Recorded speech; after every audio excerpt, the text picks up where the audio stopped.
Hey folks, this is Kirk Smith with ICHE. Last week we talked about the tension between are our children behind versus are we pushing them too hard to get them ahead to where their spiritual and emotional maturity doesn't keep pace with their academic success. And those are real tensions, folks. I want to share a similar tension today as we head toward the summer to give you time to reflect. And that question is, how much of the responsibility for our kids' success do we feel versus how much do we roll that burden onto God? In King David's life, he had several opportunities to take matters into his own hands, but he didn't. If you recall, he was on the run from Saul, and 2 times God gave Saul into David's hands, but David knew he was not supposed to touch God's anointed, the king, and so he did not do his own thing. Another time, whenever David had gone to the Philistia to live, and the kings were protecting him, the Philistine kings, whenever Saul and them had a battle, David went to fight for the Philistines. And as they got closer to the battle, the Philistine kings felt like David might turn in the battle and turn to Saul and help him out and kill the Philistines. So they sent him away back to Ziklag in shame and dishonor. And you know, David had to feel humiliated, as his men did. And so they went back, and of course they got to Ziklag, and it had been burned, and all their family had been stolen.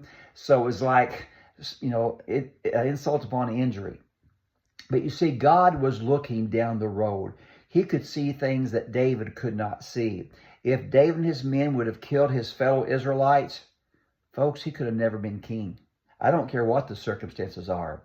And it reminds us that sometimes we think something is bad when God said this is for your good for the future. God just does this without any input from us.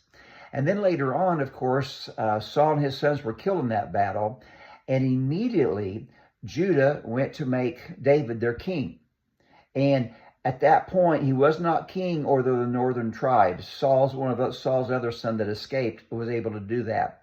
But after 7 years, God moved in circumstances to make King David over all of Israel. And of course, that started the monarchy of him and Solomon, as well as Solomon's son as well. And the point I want to make today is we don't have to do it all on ourselves. David could have forced his hand. He could have attacked the northern tribes as Judah and made himself king, but he knew God had it in control. God has a timing for all things.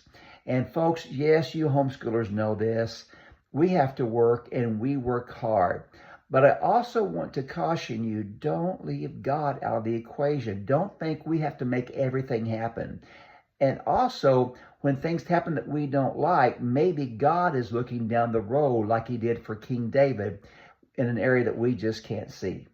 So as you spend this summer reflecting over your school year, in addition to are our kids behind versus are they too far ahead, do we take too much responsibility for our kids' success and also credits, or do we roll that over to God and say, God, only you can change their hearts. Only you can open up their mind to new academic concepts, etc. And folks, I think you'll find when we trust God more, we will have to stress less in our life and get further ahead. Hope you have a great summer. This is Kirk Smith with ICHE.